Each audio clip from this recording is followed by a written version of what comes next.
Hi, I'm Dr. Stan Steindl. Welcome to Compassion in a T-shirt in session. Today I'll be speaking with Alison Dixon, who is a senior psychological therapist and supervisor in the UK, and she's worked with the NHS for over 10 years. She works with people experiencing a wide range of difficulties and specialises in helping those with long-standing relationship problems. She has published research in compassion-focused therapy and runs CFT and mindfulness groups, as well as co-facilitating workshops, especially in the area of compassion-focused chair work. She's also simply a delightful human being, and I hope you enjoy my conversation in session with my friend Alison Dixon. Yay! I'm very excited, Alison Dixon. I've been looking forward to getting a chance to chat with you. It seems so long ago, really, that we might have been face to face, at one of the Compassionate Mind Foundation conferences and so on. So yeah, this is great. How is it over there in I guess Northern England? The weather is good today. Right. Not usually so good, and the restrictions are lifting. So yeah, so things are going in the right direction. Yeah. But yeah, we can do things outside now. But the weather's very up and down. But we're due a heat wave soon, apparently. But it's good today. All right. Well, welcome to Compassion in a T-shirt in session. And I always like to just sort of start, I guess, with kind of inviting you to maybe tell us a little bit about yourself, in terms of your work or your life, or just to get a bit of a sense of the Alison Dixon story. So yeah, tell us a bit about all that. Yeah, I guess I start with my work. I work as a psychological therapist in the NHS here in England, in Manchester, and I work as part of IAPT. Are you familiar with that? Improving access to psychological therapies. It's a national programme across the UK. Yeah, so that's where I work, and I work in a part of the service called Step 3 Plus. So I used to work in what was referred to as a step care model. Step 3, which it mostly utilizes CBT for disorder-specific presentations, anxiety and depression, that kind of thing. And Step 3 Plus is been kind of put in place for where CBT maybe hasn't been effective at helping with those difficulties, or where there might be a comorbidity, more complexity really, where people might have experienced a lot of trauma in their past, for example, or where the difficulties just aren't really can't really be kind of worked through at Step 3. And does that therefore involve kind of a range of other approaches as well as CBT, or what does the plus kind of in a practical sense mean? Yeah, good point. So at Step 3, people might use CFT there as well. But yeah, Step 3 Plus, it might be where we integrate in more the different therapies, other interventions, working in a less disorder specific way, really.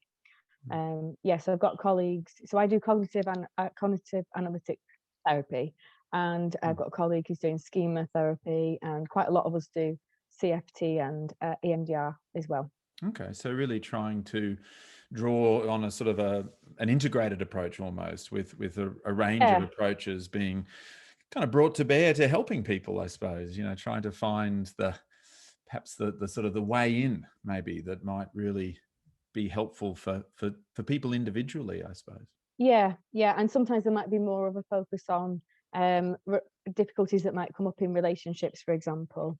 Interpersonal difficulties could be a focus of the therapy. Yes, I noticed that in some stuff I was reading about you, that a particular area of interest is in helping people with long-standing relational kind of difficulties or relationship difficulties. What's that bit all about? Yeah, I guess kind of fitting with CFT. I think that the idea that we're social beings, I think I really like that about CFT, and that I guess connection and care and relationships are so fundamental to well-being across presentations, I think. But particularly when people have had difficult early experiences, not all of the time, but often I think when early experiences of others have been difficult or challenging, or perhaps for whatever reason people's needs weren't met maybe by people around them in early life, that can really make for a lot of challenges for relationships with other people that are fulfilling and I guess mutually satisfying, really. A kind of a social, sort of relational, interpersonal, and then that piece around kind of connection and care. All of Yeah, that creates such an important context for human life, doesn't it? And when something happens, in amongst all of that, it's very painful and has yeah, lingering yeah. effects. Or doesn't happen. For example, if there's certain needs can't be met for whatever reason, if people aren't around or available Mm, to be able to I guess match the young person where they're at, maybe. And mm. that could also be kind of important as well. Yes, it really speaks to some of the lottery of the human existence, doesn't it? And we just find Yeah, ourselves here, as yeah, Paul Gilbert says, absolutely. and we just things start to happen, and sometimes things Yeah, happen to us, but sometimes things don't happen, and either way, yeah, it can sort of have an impact in that sense. yeah, absolutely. Yeah, I think I'm particularly interested in that. But yeah, like you said, that just reminded me of that fact we find ourselves here, and sometimes just that idea of goodness of fit as well. I guess not. I guess want to make sure I'm not making it sound like anything's about blaming anybody, and I think CFT Yes. really explains that really well. But just sometimes, for whatever reason, certain things might not have been in place, or things may Mm. have been a certain way that might have meant that relationships have become really hard and really challenging for good reason. Okay, I haven't really heard that as a phrase, but I get it. What you're saying there, the goodness of fit. It's sort of, we often speak in CFT, as you know, to the it's not my fault kind of, but it's my Yeah, responsibility. But really, that sort of de-blaming and de-shaming. But actually, you're saying that the other humans involved, perhaps aren't necessarily literally, to blame either. Perhaps they might have done certain harmful things, and or perhaps they just weren't present or whatever. But some of that is also just random for them as well, and their own development, and perhaps not necessarily do we want to blame that side of it either. yeah, exactly. So you really are well multi-skilled and multi-informed across different approaches. You sound like cognitive analytic therapy and CFT and CBT, of course, but perhaps sort of EMDR. So you sort of drawing on a whole kind of a range of things there. What's been the kind of the professional development in and around these different approaches for you? Just sort of curious about how you've discovered each of these things along the way.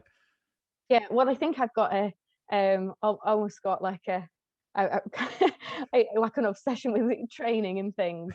Okay. So I'm get rid of the fear of missing out, or whatever it is.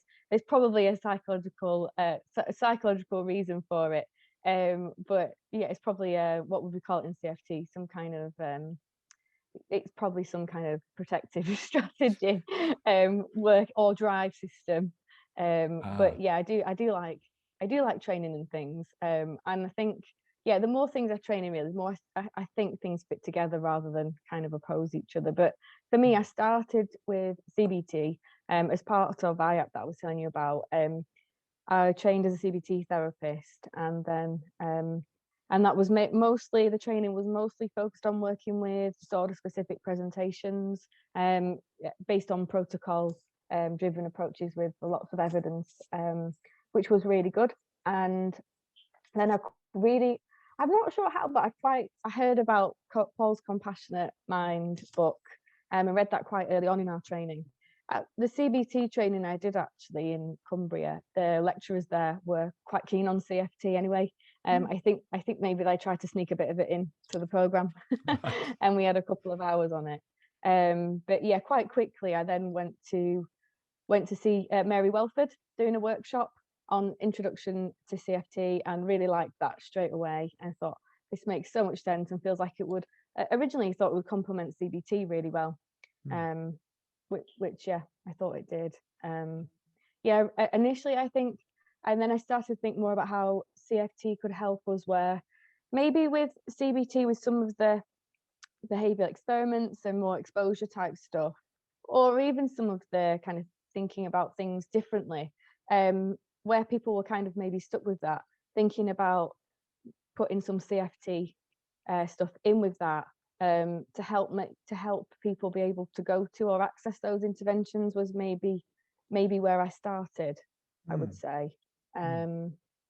So an example might be, when I first started out, might be if we had a protocol for something like social anxiety Mm. disorder that might involve somebody watching video feedback, Mm. which is quite anxiety provoking for most of us anyway. But where somebody might say be testing out an example or a thought around, say, stuttering too much or losing my words or something like that, where we might have a prediction before. In CBT, might traditionally have the prediction, and then somebody would watch it back and test out, I guess, reality test, Mm. and make a link between, I guess, to show that what they perceive they appear, how they perceive they appear, is different to how they appear kind of on the screen. But where I thought CFT started to come in really helpful with those kind of things would be some of the compassionate mind training stuff. So actually, when we're watching this back, because I guess from CFT we know how much shame is such a big factor. Actually, we'll do some CFT compassionate mind training first, and when we watch this back, we're watching this back now from a place of compassion. So we're watching this back as somebody understands that this person that we're watching has maybe struggled with anxiety for a long time, that they're a human being, and I guess all those kind of things really.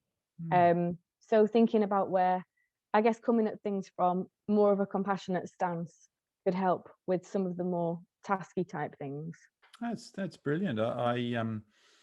Some of the CBT strategies can be tough to implement, can't they, for the clients, as sometimes for us too. But exposure, for example, it's a tough road, and even some of that cognitive challenging. But I see what you mean, sort of bringing in that compassionate mind, or the compassionate motivation as for the client as they proceed along the lines of some of these strategies. It's funny too, because when you talk about that idea of watching, the client was watching themselves back on a video. Is that how you were? Yeah, Yeah. yeah. And it's just really interesting, isn't it? Because often when we might do some CFT work, we're using imagery in a way that sort of works just like that, trying to play a little bit of a video. Obviously, imagery in the mind doesn't really come out like a clear video so much, but it's very like that. Just imagining ourselves during a shame experience, for example, and trying to be witness to that, but from that Mhm. compassionate mind perspective. Yeah. And I think for all of those exposure type interventions, it can work quite well. I think particularly when somebody gets to that point of, I know what I need to do, um, but I'm struggling to do it, I guess. Mm. Maybe with things like behavioural activation, I know the tasks I need to do, but Mm. I'm struggling to do that. And or other, I guess, other exposure type things with OCD or phobias, that Mm. idea of, well, imagining your compassionate other or your nurturer alongside you as Mm. you engage in those tasks. Mm. Um, and I just found that really, really helpful. And then I got more and more into CFT, and got more interested in doing groups, and found that the effect of the group particularly was really helpful.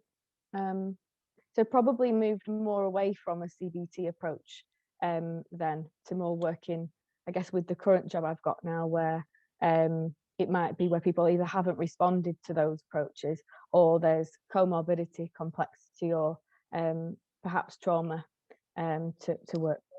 And that's kind of more where I've moved to now with things. Rather than sort of CFT as a kind of a compassion focused approach to CBT, it's sort of becoming more of a standalone, intervention of its own right. Yeah, I think so. And I think, yeah, that's probably a good way of putting it. I think I started off into thinking about how I could use it to make what I was doing in my work more effective or give it a better chance. And then moved, I guess, the more I got into CFT, with the groups and things like that, moving more to that being the predominant piece of work, maybe. But having said that, we did find in our groups quite a lot of people who had tried previous interventions and maybe not been able to engage in them, and then after CFT group would say, oh, I think maybe I could give that a try now, or I think now that I've done all this and I feel sort of starting to develop more compassionate mind, I guess, that maybe I could try to do that kind of exposure work, or even mindfulness. We found quite a few people who'd done mindfulness groups before. So now I know a bit more about how the brain works and about how this kind of layer of criticism and all those kind of things. Now I feel like I could go back to try mindfulness again. So that's kind of been a regular theme as well. Yeah, that's so interesting. It CFT can kind of come in and sort of warm up, I guess, another therapy alongside it, warm it up, yeah, in that sense. But also as a prelude as well. It might be some really helpful preparatory type work to prepare someone to sort of then go on to other approaches as well. If needed. If needed. I guess, because and I think it's being flexible, isn't it? I then saw Deborah Lee, who was really influential. I remember being absolutely blown away by her workshop. So I got into EMDR quite early on as well, but that was more about, I guess, treating trauma symptoms kind of at the time. And the way that she applied CFT, like you said, as maybe a preparation phase or as a first stage prior to trauma processing work, really got me thinking a lot about things. And again, I guess how, if we're going to do, I guess it's exposure again, isn't it? Exposure to past memories, to those kind of feelings or core pain, as we might call it. That actually doing that with, I'm going back to particularly childhood memories, but with a compassionate mind, or with some of those qualities of compassion that we talk about, going to the difficult stuff with I guess being a bit more armored with something else, or with a bit more warmth, like you said, to being able to do that from a different place. I think it changed the way I thought about trauma as well, I think. Yes, it really helps to bring the yin and the yang to it, doesn't it? The sort of the warmth and kindness and as well as the wisdom and strength, I guess, and courage and sort of being able to kind of go sort of armed or with the fortitude that comes along with all of that. Sort of a soft front with the warmth and then a sort of a strong back, with the strength and courage. Yes, definitely. I think it's something about, particularly if it's going back to early memories or difficult memories that somebody's been through, or wherever it got stuck, there's something about the idea of compassion and kind of maybe what kind of compassion or what particular qualities of compassion that the person feels that they would need to be able to face that and to be able to go back and work through that. And I think CFT just works so well for that, really. Yeah, that's great. It's true, isn't it? We can really use that sort of guided discovery, whereby maybe there's kindness and wisdom and strength and so on, but maybe there's some other qualities there as well that just really work for any given person. Yeah. I guess ultimately, it's about what qualities do they need or need to develop, and how can we help them to do that, to be able to go to meet the unmet needs, or the needs that weren't met, or the needs that remain now. And I think that's quite a nice way to think about it. So with your CFT work, tell us a bit about kind of the sort of the way that you use it, or the strategies perhaps that you find really helpful in your work at the moment. I know that you have, particularly looked into a few of the specifics, like the chair work or some of the other strategies that we might use. So yeah, what are your thoughts there about the skills and strategies themselves? Yeah, that's a good question. And there's so much to CFT, isn't there, as Yeah. well? I think so. I think I've let go more now of what needs to come in what order. I don't know if that's the right thing though. But I think at the beginning I got a bit hung up on that. Must do this exercise before we then build up to this one, to this one. I think I have got a bit more. I think I've got a bit more freer at trying to build it in where I think it might be appropriate, or kind of try things out, I suppose. Um, I think maybe I've kind of moved more now to thinking it's not maybe so much which exercise or which skill, but more thinking about where it might fit with the person's formulation, or where they're stuck, if that makes sense. So thinking about what, I guess, like you said before, what might be kind of the best way in, if you like, to kind of where somebody's stuck. I personally really like the compassionate nurturer, or compassionate other, compassionate coach, or again, whatever word or terminology we want to use for it. That's always a personal favourite of mine, and I think if people can get on board with that one, that can be really helpful with kind of other things that we're doing as well. But I think compassion. I think using a compassionate chair can be really helpful with that exercise, particularly as well. So that idea of having on a separate chair, what we might need, almost visualizing the part there can be a really creative way of doing that as well. I was just going to say another one that works quite well in the chair. I thought when we did the recent training was, well, we can imagine sort of the other inner chair that way, or the opposite way round, where we might access our compassion for somebody else, imagining an other that we care about in the chair.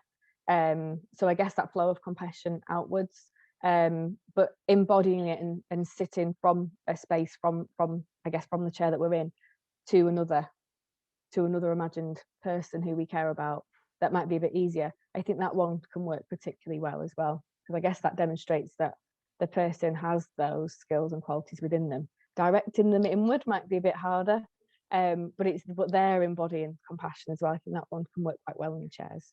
Yeah, so there's sort of really the three flows can happen in chair work, actually, in a way. You might even tap into the compassionate motivation by creating a sort of another chair that represents actually just a different person or living being, and sort of start by tapping into compassion that way. And then you might have the compassionate other directing compassion to me. And then I suppose, would you also have oneself in the other chair and offering compassion back and forth with oneself, I guess? Absolutely. I guess that's where we want to be going, isn't it? Yeah. Putting the block in a chair as well. If you've got once you've got to that point, if you've got if there seems to be a block coming up for the self, you could put the block in a chair. I think that's another way of speaking to what's getting in the way. I see. So, for example, the part of me that feels undeserving for compassion, to receive compassion, might be, given its own chair, and then, a conversation from there. Yeah, absolutely. So then we could have a conversation with the part that feels undeserving, and see if we can find out what that might be about. Hmm. Yeah, that's so I think what you really I can see what you mean from before, like it's not so much the strategy or the technique, but rather a kind of an agility there to be able to sort of, just kind of be with the person, have a really clear sense of them as therapy progresses, and then using these more strategic approaches, but to help with that in the moment formulation. There's some blocks coming up. Would you mind if we just move chairs? So it sounds like, it's very much kind of responding to the client in that way. Yeah, and I think the blocks, I guess as my journey with compassion's moved, I think the blocks and what gets in the way of us being compassionate. I guess I started off saying that it was when maybe sort of specific approaches where they were getting stuck, so we might try and use compassion to move that forward a bit. That's where I started with, wasn't it? But I think as I've moved more and more, actually, this idea that the blocks in compassion become the work feels quite a strong theme as well. That's kind of came up in our group, and we did several groups, and that was a big theme that came up. That actually focusing on why we're struggling to be compassionate to ourselves actually was kind of really helpful. And in the research that we did with the students as well, where we did a project where people use the idea of the internal supervisor to kind of help when working with clinical work, like using the kind of visual image of the other bit in the form of a supervisor. And again, the really strong theme with that was the blocks, what gets in the way. So it feels like it's shifted more that way now to actually what are the blocks to compassion, and I guess developing a more compassionate relationship with ourselves, and particularly accepting that compassion from others, which so many people struggle with. It's multi-layered, isn't it? You know, when we're working with CBT, there might be certain, you know, kind of fears or blocks that arise, and so then we might bring a compassionate approach to that, and to helping people feel safe and you know, confident and able to address that. But then fears, blocks, and resistances of the compassion itself starts to arise, and then we're working with that. You know, then we're working with what are those things that are getting in the way of that compassionate approach to ourselves. Yeah, and I think that's where I think CFT is really helpful, because I think the compassionate mind exercises and however we do it are all brilliant. And I think if they work in their own right, or they're helpful as they are, then that's fantastic as it is. But also then if they get stuck somewhere, that's just more information for us to come back to formulate, to understand. So I guess it feels like it's twofold, really. It could either become something that somebody can take on board and can roll with, and that's great if somebody is able to develop a compassionate image quite readily. That can be so helpful, and I think can be just crucial kind of going forward. But I think likewise, it's really, really common that people will find that difficult for whatever reason, or and then I think then trying to understand kind of what comes out of that can be so helpful, or even more helpful sometimes. But yes, I was sort of wondering before, as you know, one of my little favorite things is motivational interviewing for CFT. And I'm just realizing actually, as you speak, that with the chair work, we might actually have a chair for the inhibitors, the fears, blocks, and resistances, but maybe we would also have a chair for the facilitators, the sort of the reasons, the motivations, the benefits of compassion, and so we start to bring that part of the person into the conversation as well. I mean, what in a kind of an am I sort of exploring ambivalence kind of a way? What are your thoughts about that? Yeah, that sounds really good. I know I'm trying to think of the most recent in the most recent training. What might be the equivalent? We did one where there was kind of, I guess when it was more kind of thinking about how you might work with a dilemma. And I think in the one that we did, if I remember it rightly, it was that I guess the dilemma or the ambivalence was around developing compassion itself. So it was having two parts, one on one side and one on the other side, and then just stepping back from both, but really hearing both and really validating both sides. Yes. But I would love to hear more about how it could be used in a motivational interviewing way, Yeah. because that's something I'd really like to learn more about. Well, it sounds like that's kind of what you're doing, isn't it? Because with MI at least, it really is about sort of working with dilemmas or ambivalence or feeling two ways about things and not sure which way to go. And I suspect, yeah, something like certain compassionate self exercises, people would feel like that. There are the fears, blocks, and resistances, and yet there's the other part of them that kind of really knows that it probably would be a good thing if they could, be a little bit kinder to themselves or whatever. And that sounds like what you're doing. You're using chair work there to just kind of find your way through that dilemma or that ambivalence. So, you kind of what are some of the things that you've really loved about compassion or compassion focused therapy, or any ideas about sort of successes you've had there or triumphs or things like that? Yeah, I mean, I think our group was one of the things I kind of enjoyed the most. It's not running at the moment, but hopefully we'll get it kind of running again Mm. soon. And that we did a service evaluation on that. Yeah, lots of kind of really interesting feedback from that. But that was really rewarding, and it felt like it was really beneficial for Mm. people. Okay. Yeah, so that's probably the main one for me. I think the group work. I agree. I find the group work really sort of powerful for people. I think, again, going back to think what you said right at the start, that it's this notion of us as social beings, and feeling safe together, and when we can feel connected in a group, and so group CFT seems to really work. Can you elaborate at all on the group there that you're running, or how that sort of operates a little bit? Yeah, so the group that we did run, it's not running at the moment, but it was a 12-week group. I co-facilitated it with a colleague, which was really nice as well, for me to work together with somebody, because most of my work is individual. But like you said, we're all social beings, so that was really nice. Hmm. And yeah, for the group, so we kind of developed our own. I know there's more and more group formats, I guess, coming out now.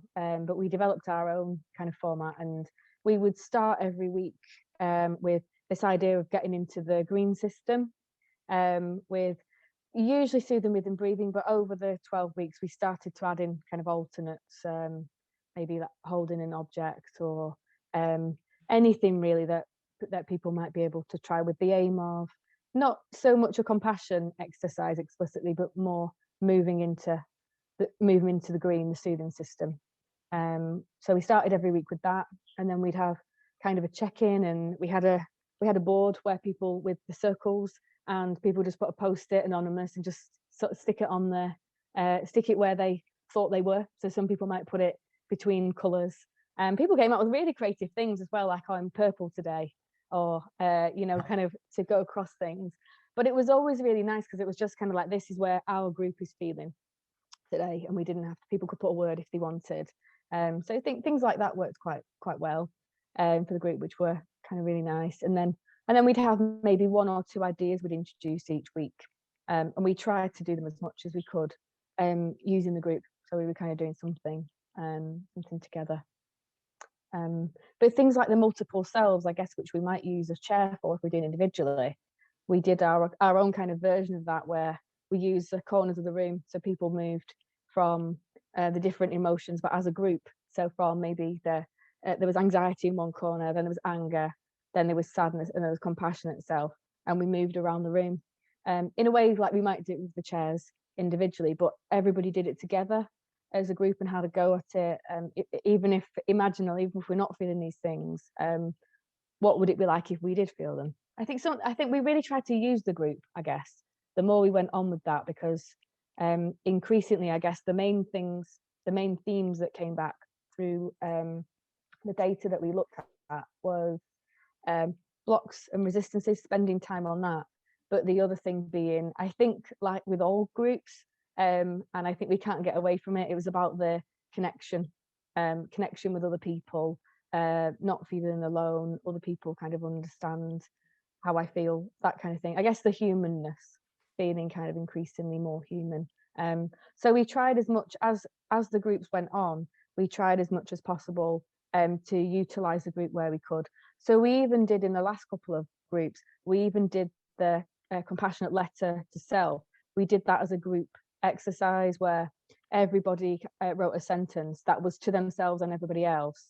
Then we collected them back in, and we compiled it into a letter, which we then did we did a kind of an evaluation week, and for anybody who wanted the group letter, everybody got a copy of it.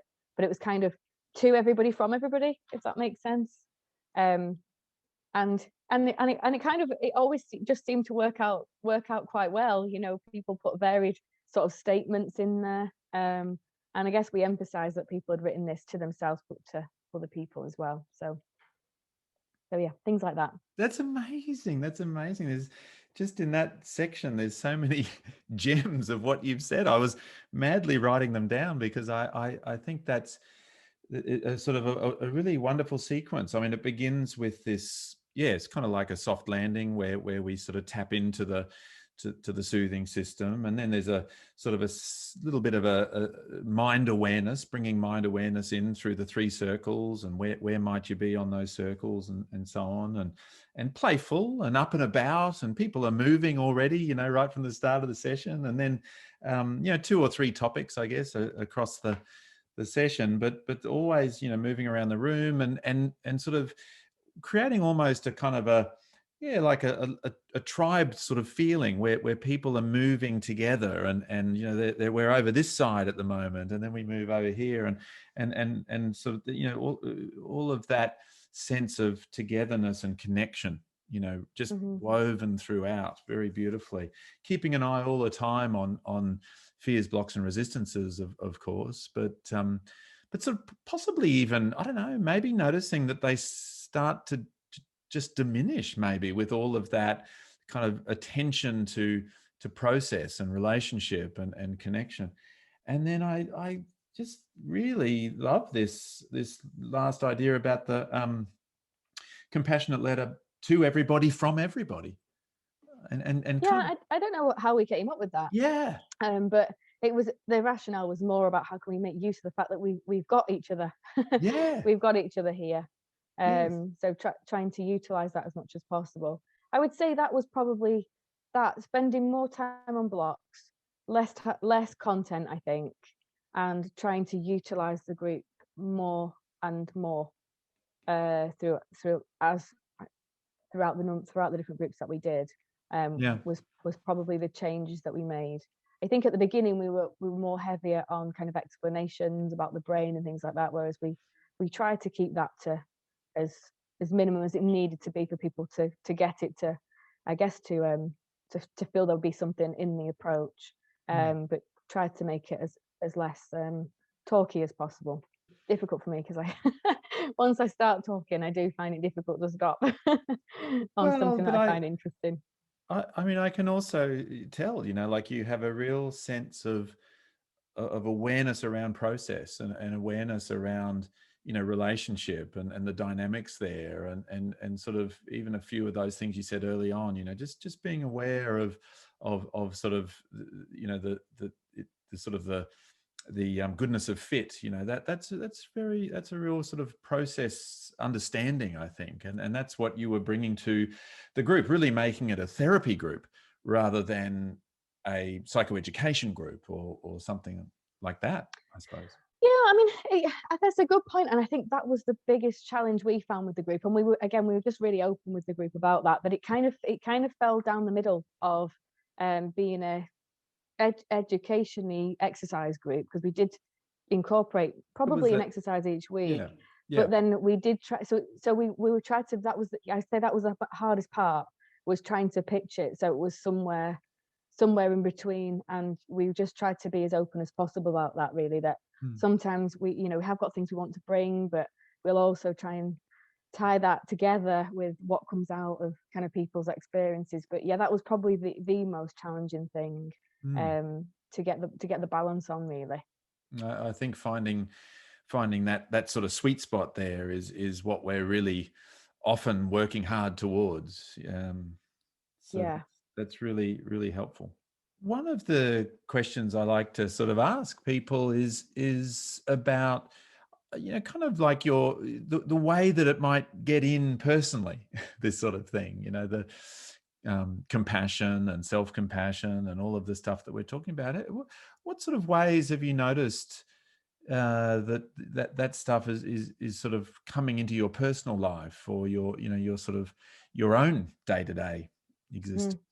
Yeah, I mean, and that's a really good question, and I think probably what strikes me, what I kind of take most about trying to apply this in personal life, is actually that idea that it's ongoing, and it's not really something we kind of do once.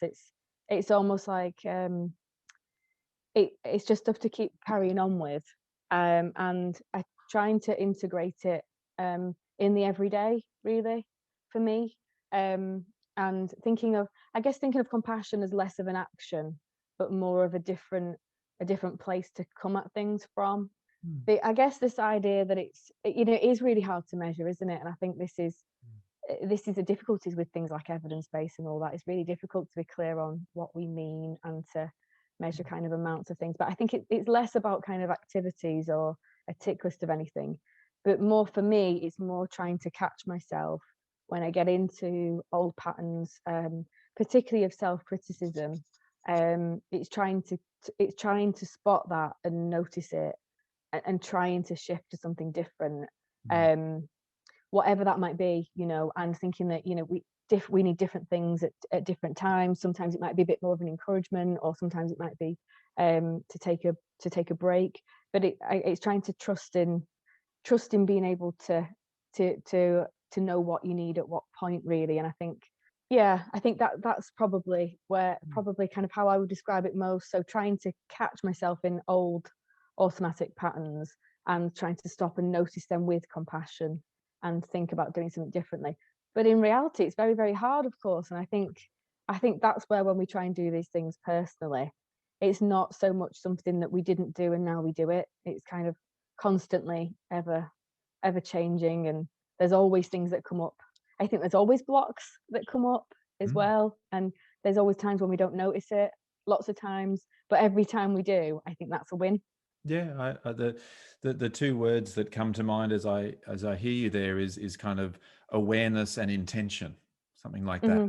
That we try to go through life with awareness and intention. That ability to notice and to sort of self notice and that sort of thing, and then with this lens, this intention to bring compassion to things as they arise.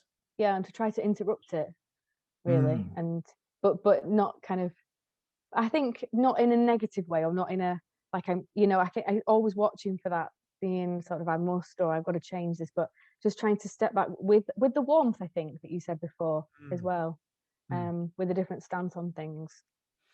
Yes, I was walking up my back steps just earlier this evening in the dark, and I had my little earbuds and dropped one, sort of down, went through the steps and under the whatever, and just, the kind of that eruption of feeling so angry at myself, and then, okay, calm, just breathe, it's okay, just you'll go down and you'll find whatever, that it's almost just a constant kind of dance that we have with ourselves, isn't it, with this stuff?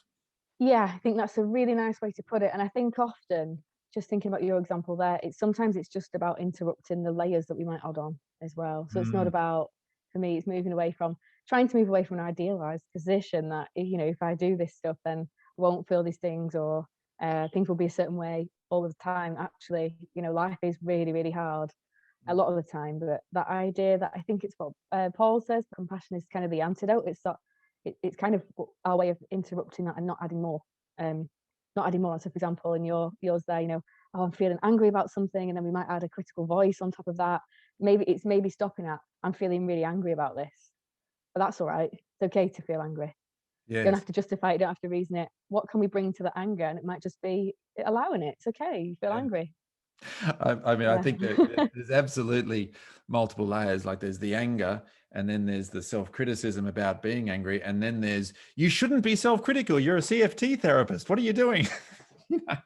And I think if you can go in on, there's a really nice, like a circles diagram in mindfulness. I don't know if you've seen it, where it has, I think their wording is kind of like the primary suffering in the beginning, and then the layers that go Yes. around it. And I absolutely love that. And I think CFT works really well. And I think Yeah. even if we're on the outer layer, it's gone above the page. We're really caught in it. I think it's the point at which we try to catch it and intercept it. I guess we can bring compassion in at any point, can't we? Now I've noticed this. How can I relate to this? Whatever I'm doing now, how can I try and relate to this struggle with warmth or with something different? And trying to get out of it wherever we are, rather than, because it's so easy and it's sometimes so subtle as well, the criticism and the blame. I mean, sometimes it can be not subtle, but sometimes it can be really hard to spot when it's really subtle. Now that I've noticed this, what might be helpful? Yeah, because blaming probably isn't going to be. Yes. Wherever we are, adding more blame on. I think this can be really helpful in work as well. Actually, that even when all humans make errors, don't they, and make mistakes, and particularly when somebody's talking about something that perhaps they've done that they feel ashamed of, or feel deserve to feel bad about, or whatever. That idea that it isn't helping with accountability or reparation to stay there. It isn't helping with any of those things. So just trying to meet wherever we are with compassion, I think, is really, really, really, really helpful. Well, you've given a number of tips there, but I will still ask you, what might be 3 tips that you'd suggest for people who are, on their way on a bit of a compassionate journey? So I think the first one is something around, I guess, what I said, something about what I mentioned earlier, the idea that if we engage in compassionate mind practices, then that's great. And if we hook onto something that we find really helpful, then that's brilliant in and of itself. But if it's not, if we have like a really strong reaction or an aversion to an exercise, it might not be that we need to get rid of the exercise and just change to something else. It might be more thinking about why compassion's so hard, and what associations maybe come with that, maybe what beliefs are there, or I think this one particularly, if we're working with people who've had really, really difficult histories where actually care and compassion or being given attention or attended to might have come with lots of harm as well. So almost in a way, the compassion itself and the associations that come with that for the individual could bring up a real aversive response. And I don't think that means we need to lose heart and think that CFT is not going to be appropriate. But it's just more thinking being really curious to that and trying to stay with it and help the person make sense of, I guess, the understandable nature of it. So I guess in an example like that, if we were thinking about where somebody had experienced care from an individual, but also perhaps lots of harm as well, just trying to explain that and make sense of why. I guess that might make sense of why when people are nice to you now, that's so hard and that's so unbearable. So of course, trying to develop a compassionate or a nicer relationship with yourself, that's going to be really hard as well. But that doesn't mean that we shouldn't do it, and that doesn't mean that it's not worth it. Or it's not going to work out. It just means that we need to try to understand it and really make sense of it, and go gentle as well, and think about what will be helpful for the person. My second point kind of relates to that again, but probably more with groups, or when people think, I can't do compassion, it's not for me, I can't be kind to myself. But particularly when people might add in there and I definitely don't want to do it in a group because I can't be around people, that actually that's where compassion and starting to be around people might be most helpful, or particularly more helpful for kind of giving it a try, really. Might be more benefit for people who feel that a group wouldn't be helpful. Of course, things are about patient choice, and it wouldn't be about pushing something on somebody, absolutely not that, but just explaining that the group in itself and CFT in itself really understands well where people become really critical and really hard on themselves, and so much understanding about shame as well, and all the ideas about us being social beings and things like that, that I think CFT really helps us with that. So that it might be something to look into more, if compassion sounds like something that you don't want to do, might be more of an indication that it's something that's worth giving a read or giving a try.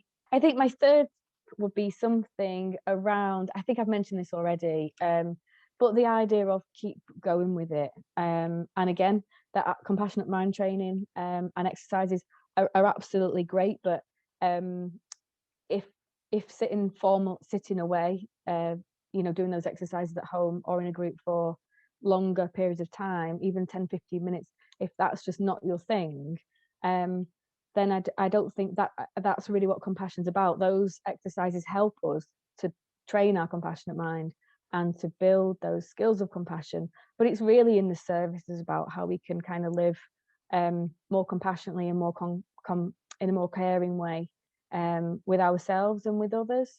So any moments that we get to bring compassion in, where we might sort of be able to say something differently to ourselves when we notice that we're being critical, or we might be able to, like in your example there, we might be able to catch ourselves in the midst of something, and we might be able to notice we're in the red circle, and we might have something that we know helps us to switch into the soothing circle, things like that really. So that idea of how we can embody it. We used to use this analogy in our group about almost like putting on our compassionate shoes, what that would be like to be wearing those and just walking around in the world like that. How would we sit at the bus stop differently if we were being more compassionate?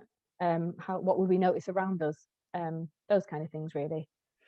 Well, just before I let you go, and this has been a wonderful chance to tap into your wisdom. I know you've been doing this stuff for quite some time now, and lots of really great experience and kind of anecdotes there, and what works. Where can people find you if they were wanting to sort of be in touch or to engage with you or your work? Any sort of kind of avenues there? Yeah, I am on Twitter. I mean, I don't do that. I don't do that much social media type stuff, but I am on Twitter and Facebook and those kind of things. Yeah. Or just by email. I can give you my email if you would like it. We can put it in the description. I haven't mentioned our research project. Oh yes, the one that we're doing. To mention that now. Yes. Yeah, actually, please. Which fits, because that fits really nicely, doesn't it? Yeah. So I guess on this theme about blocks, working with blocks and resistances, if there are any therapists out there that want to complete our survey just on your experiences of working with blocks, fears and resistances to compassion, and how you work with that with people, that would be great, because we're looking to see what the data says on that, aren't we? So that would be good. You and I guess, and Tobin Bell and James Kirby, and it's because of what you have really said, and that is that so much of the work in a way is working with that stuff, is working with the fears, blocks and resistances, and so the project is really trying to see how can we get the kind of the collective wisdom of therapists out there, just to see what might be some of the ideas that we can collect together in terms of ways to approach that stuff and work with it. And in a sense, if we can work with the FBRs, then I think compassion just emerges, I think, in some ways for people. Yeah, brilliant. But it has been so great to speak with you, Ali, and thank you for being willing to come online. And yes, so I will look forward to speaking with you again. Thank you very much. Okay. Take care. Thanks. Bye-bye.